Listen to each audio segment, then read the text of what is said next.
des chansons tout à fait classiques. Je sais qu'il y a des chansons avec un rythme beaucoup plus animé, mais ce sont des chansons classiques qu'on avait l'habitude d'écouter durant la fête depuis très longtemps. Le temps passe très vite, mais on a quand même une question à poser à notre invité, Dr Sami Mandour, qui est professeur à l'Université de l'Azhar. Dr Sami Mandour, bonsoir et bienvenue avec nous. Bonsoir et bonne fête à tous les musulmans qui fêtent la fête de la rupture des jeûnes aujourd'hui, Inch'Allah, dans ces jours-ci. Oui, docteur Sami Mandour, merci pareillement. Quelle est la meilleure façon de célébrer la fête de l'Iftar, c'est-à-dire parlant de préceptes religieux, mais surtout à la lumière de la pandémie, parce qu'il y a des restrictions, il y a des contraintes. Comment célébrer la fête? بسم الله الرحمن الرحيم الحمد لله والصلاة والسلام على سيدنا رسول الله وعلى آله وصحبه ومن والاه ثم أما بعد. Donc nous invoquons Allah subhanahu wa ta'ala qui agrée et accepte notre jeûne et notre zakat, notre aumône de la rupture du jeûne et quand même aussi notre prière de fête et tous les actes d'adoration que nous devons faire dans ces jours-ci, ces jours bénis, soit du mois de Ramadan, soit après le mois de Ramadan, puisque nous sommes maintenant dans les jours de fête.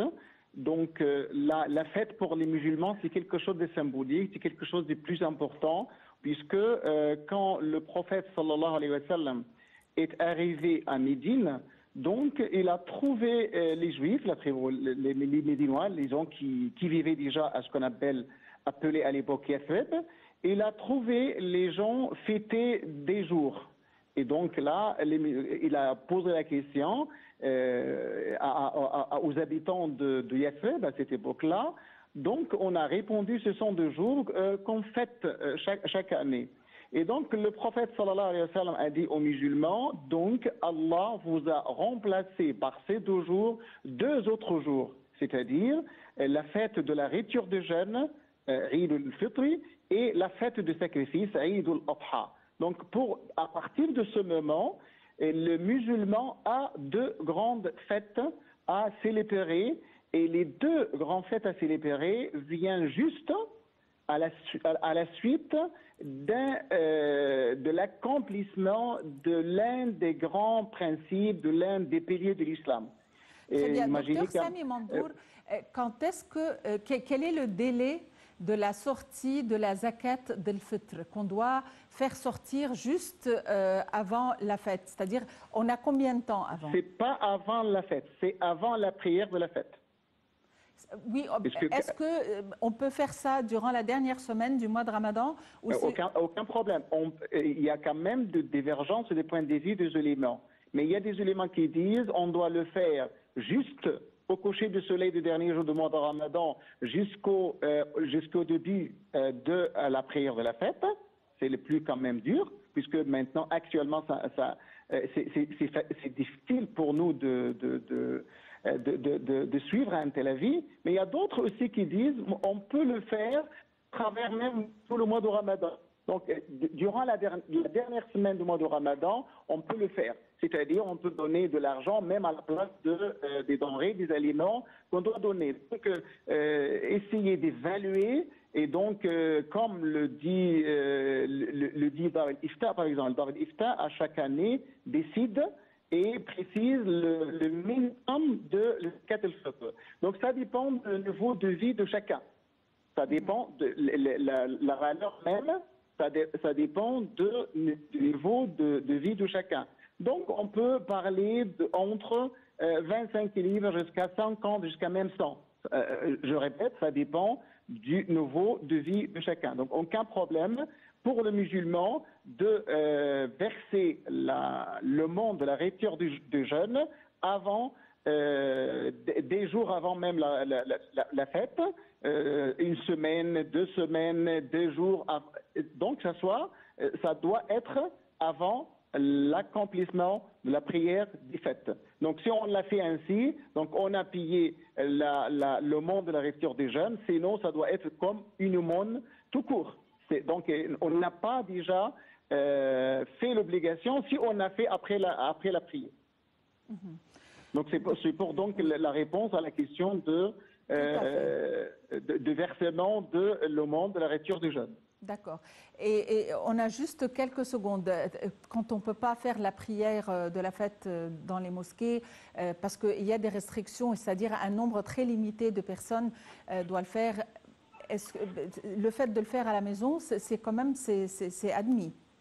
Et donc pour nous en tant que musulmans, c'est la santé, c'est l'âme humaine, c'est la personne qui compte, puisque protéger l'âme humaine, c'est l'une des finalités suprêmes de la religion. À la lumière de ces finalités, donc on a décidé de faire certaines restrictions, de ne faire la prière de la fête que dans les mosquées. Tu peux protéger les âmes, tu peux protéger les personnes. Donc c'est quand même c'est obligatoire en islam, puisque faire la prière de la fête, c'est sunna. La prière de la fête, c'est sunna, enfin. Mais protéger l'âme humaine, sauvegarder l'âme humaine, préserver l'âme humaine, c'est l'une des finalités suprêmes de l'islam. Donc là, dans ce cas-là, c'est la finalité suprême qui prévaut.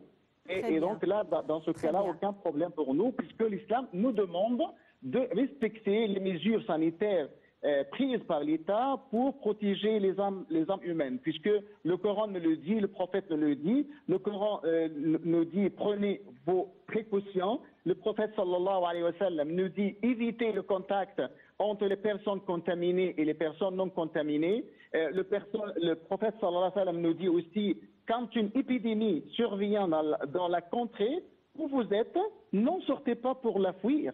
Mais quand vous entendez qu'une épidémie est survenue dans une contrée, n'y allez pas. Donc, c'est-à-dire, le prophète nous demande de prendre les précautions nécessaires pour ne pas être contracté par l'épidémie.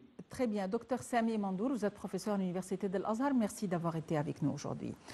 Pour passer en revue très rapidement les feuilletons télévisés, il faut dire que la dramaturgie avait un rôle très important durant le mois de Ramadan cette année. Et d'ailleurs, chaque année, mais cette année, il y a eu 26 nouveaux feuilletons durant le mois de Ramadan qui sont diffusés tout au long des 30 journées du mois de Ramadan. Donc, parmi les feuilletons qui ont attiré l'attention, il y a des feuilletons qui ont évoqué les aspects politiques, les aspects sociaux, les aspects culturels, les aspects économiques, mais surtout pour aller de pair avec tout ce qui se passe dans le monde, des feuilletons ont évoqué le terrorisme, que ce soit en matière d'événements survenus ici en Égypte et dans la région ou dans le monde. Et donc, à titre d'exemple, nous avons comme feuilleton, par exemple, Al-Qahira Kaboul ou le Caire Kaboul. C'est un feuilleton qui parle du terrorisme qui était façonné à l'encontre de la région il y a quand même plusieurs années. Et justement, ce feuilleton a été interprété par trois personnalités ou trois acteurs qui sont parmi les plus connus en Égypte. Et donc, il y avait le personnage du journaliste, le personnage de l'agent de sécurité nationale et il y avait le terroriste même. Et donc, il y a, cette question de terrorisme a été aussi évoquée dans Al-Ikhtiyar, tome 2, l'année dernière. Il y avait Al-Ikhtiyar ou le choix et justement ça a relaté l'histoire d'un officier de l'armée, Ahmed El-Mansi. C'était vraiment une superstar, c'était quelqu'un qui était adoré par ses collègues, par les officiers qui étaient en dessous de lui, qui étaient ses subordonnés, si on peut le dire, qui c'était un héros. Et jusqu'aujourd'hui, les gens parlent de Ahmed El-Mansi. Donc ça, c'était tome 1 qui était consacré aux forces armées et surtout à Ahmed El-Mansi, sa vie. Et cette année, ça a relaté tous les jours, ou ça relate tous les jours, l'histoire d'un officier de police ayant joué un rôle important. Comme vous le savez, suite à la révolution du 25 janvier et suite à l'année 2011, le ministère de l'Intérieur a subi plusieurs coups durs, si on peut le dire. Et justement, il y a eu plusieurs martyrs parmi les agents de police. Alors donc, ce feuilleton est interprété par le jeune et superstar Karim Abdelaziz, il y a aussi Iyad Nassar et il y a aussi Ahmed Mekki. Donc trois acteurs qui sont beaucoup appréciés, mais aussi il s'agit de la vie interne, les coulisses des officiers de police, leur vie de famille, les difficultés et les défis qu'ils ont à surmonter au jour le jour, les menaces auxquels ils font face au jour le jour et tout ce qu'ils subissent. Évidemment, il y a eu des martyrs parmi les généraux et parmi les officiers de police. Et il y a eu là un amalgame ou un remix, si on peut le dire, entre le feuilleton et entre des histoires vraies. Il y avait des vidéos tirées de l'histoire vraie de l'agent de police, par exemple, qui s'est fait exploser. Enfin, il ne s'est pas fait exploser délibérément, mais c'était un spécialiste de mines et un spécialiste d'explosifs. Et malheureusement, et en dépit de tout ce qu'il portait, ils ont apporté la scène réelle de l'agent qui a explosé, quoi. Donc, il s'est fait bombarder en faisant son travail. Donc, c'est un feuilleton qui a pris beaucoup de zèle, si vous pouvez le dire. Il a fallu beaucoup travailler sur ce feuilleton et surtout en matière de recherche, d'écriture, mais aussi en matière de réalisation. Et il y a aussi Hagma Mortada. Ils ont là emprunté un terme de football.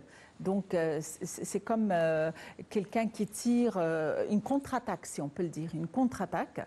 Et c'est un feuilleton qui est tiré, dont l'histoire, c'est une histoire vraie, qui est tirée des dossiers du service de l'intelligence égyptien, qui parle d'un jeune qui travaillait à l'étranger. Ils ont essayé de le rendre, de l'attirer vers l'espionnage, enfin des forces ennemies. Il s'est mis en contact avec les agents du service d'intelligence ici en Égypte. Ils l'ont entraîné et on parle du parcours d'entraînement et de formation.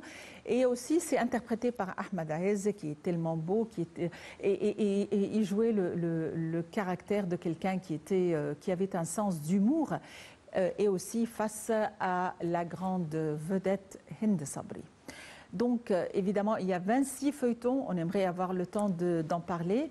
Mais là, c'était les trois les plus importants qui étaient mis à jour, si vous pouvez, si on peut le dire, ou les trois qui évoquent les problèmes dont le monde souffre à l'heure actuelle. Le terrorisme, les attaques, l'espionnage. Et donc, évidemment, les martyrs qui tombent suite au terrorisme. Reste à vous remercier pour votre attention, pour votre fidélité. Reste à vous souhaiter une excellente fête et à la prochaine.